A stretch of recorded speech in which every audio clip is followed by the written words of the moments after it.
Time for episode 3 of our draft coverage from the Seneca Sports Lounge. It is presented, of course, by Seneca Resorts and Casinos. With Marty, I'm Brian. And when we think about what happened just in last year's draft, Marty, and Buffalo's interest in a player that may have been a first rounder in the eyes of some, it leads us to what we're focusing in on this episode. Those guys that are on some lists very high, but find themselves widely available on day 2. Well, the Sabres last year really liked J.J. Peterka, and they were trying to get back into the first round to pick him, thinking that he was going to be gone by the time the first day was over. Well, they got lucky. They were able to make a trade in the early second rounds and snag him right then. And he's a player that they think has first round quality. They were able to get him in the second round. So this is interesting, especially this year with some players not having played a lot of hockey, maybe 10, 15 games. Some didn't play at all, that maybe they were ranked in the first round and some team passed on. And now they slide into the second round, but they still have that first round quality. Makes it hard for the scouts and for those that write about it from a scouting perspective, like Corey Pronman from The Athletic. Corey, how challenging was it this year from your vantage point, given the world we were living in and you trying to, get as much info and as many views of these guys as you build your rankings year in, year out? There were some unique challenges for the obvious reasons this season, but no different than what NHL teams were going through, where you saw, I think, this season and a little bit in last year's draft where video scouting became a much bigger part of the process. It's been a developing part for NHL teams. There's some teams that have already heavily integrated video into their draft process even before this season. But for those who didn't, this was the season that was going to happen. And for people like me who are based in the United States, we saw the United States guys live, the college guys, the NTDP, USHL guys. But for the Canadians and the Europeans, you needed to basically watch some more video or see them live for the only time at the U18 World Championships. Corey, speaking of that and the viewings here in the States, and we're focusing, of course, on guys who on some lists might be ranked in the first round, but could very well go into round number 2, or who knows, maybe a little later. Buffalo's got a couple of picks in the second, couple in the third. Why don't we start with Shai Boya on the blue line out of the USHL? Yeah, sure. And Shai didn't really start the season in that range, but as the season went along, from his play in Shattuck, particularly into his play in the USHL, particularly in the last month or two, including a great All-American Prospects game that he had, he really elevated himself into a guy who I would think is going to definitely be a second-round pick, might even be a late first-round pick. Reason being, he's a 6'3", 6'4" defenseman with really good skill level, a really good offensive instincts. So that combination of attributes is exciting. He may not go day 1 and maybe slides a little bit into day 2 because the skating isn't really excellent. But anytime you have that kind of size, some two-way ability, some good offensive ability, I know teams that are really interested in him, and he was a really big part of Sioux City's playoff push there down the stretch.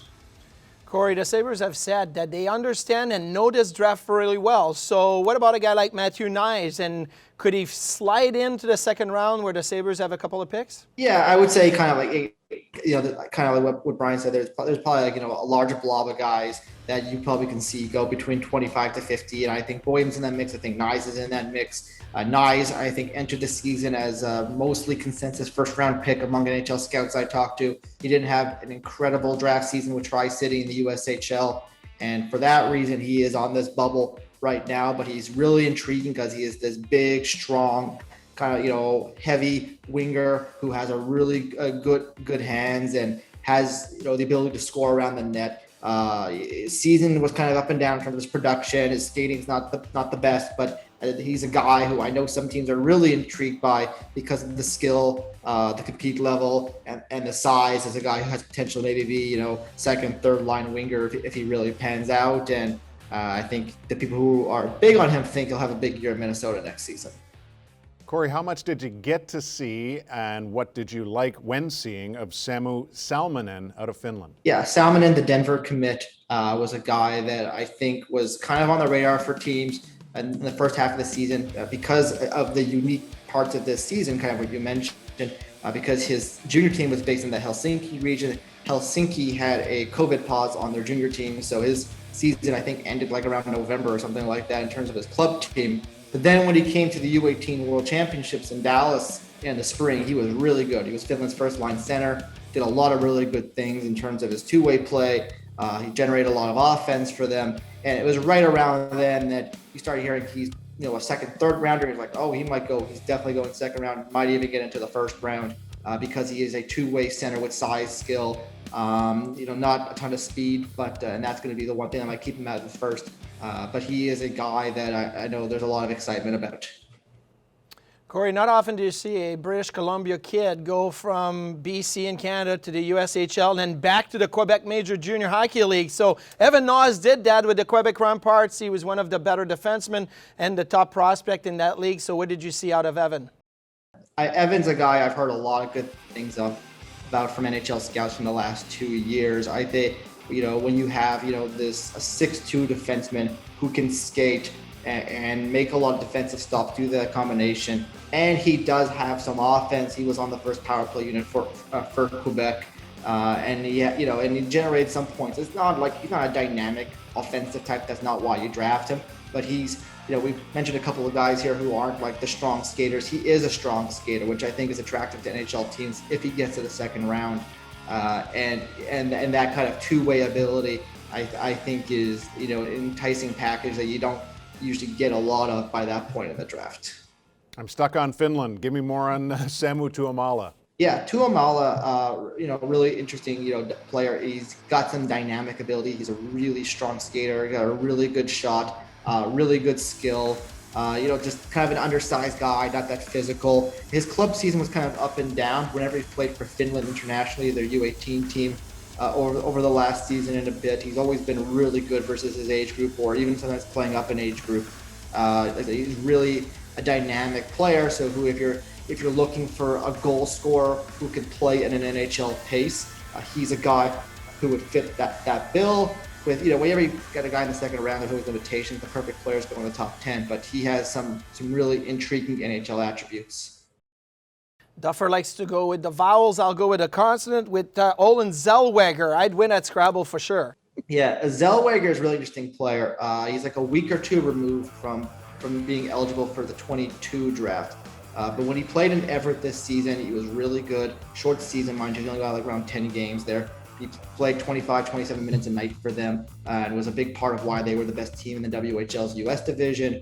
Undersized defenseman, but very strong skater with really, really good hockey sense. When he went to the U18 Worlds for Canada, I thought he had a strong tournament, elevated himself to the first power play unit by the end of the tournament and being a big, not the biggest, but an important part of why they won a gold medal. I think he's like a 5'9", 5'10" defenseman is going to be the knock on him. But I definitely talked to a lot of people really excited about him, and in a league where smaller defensemen can excel and play offensive roles. And if you're a good enough skater, you can play two ways. I think he's going to go kind of right around this range. Corey, over the years, have you tracked your success rate as far as nailing the 30 players in the first round? So now we're at 32, of course. And are you as confident this year in your rankings?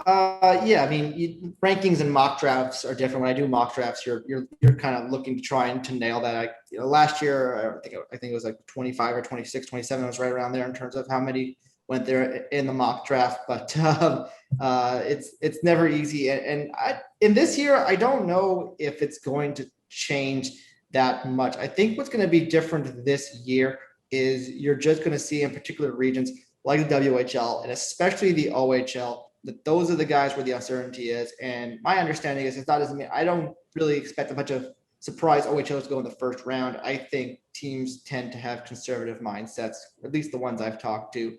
And I just think the guys they don't know well, they just won't use premium picks on. I think teams want to have as much information on the first round picks as possible. Terrific insight as always, Corey. We thank you so much. Yep, sure. Thank you. Of course, you can see Corey's work on The Athletic, and if Buffalo doesn't end up with some of those guys that Corey just mentioned, the safe bet is on Detroit, given that they have 5 picks in the first couple of rounds this year. Of course, the deeper it goes, you always wonder, are those later round picks going to emerge as stories in the years to come? The master of that, Sam Cosentino from Sportsnet. He's in our next episode in our Sabres draft coverage presented by Seneca Resorts and Casinos.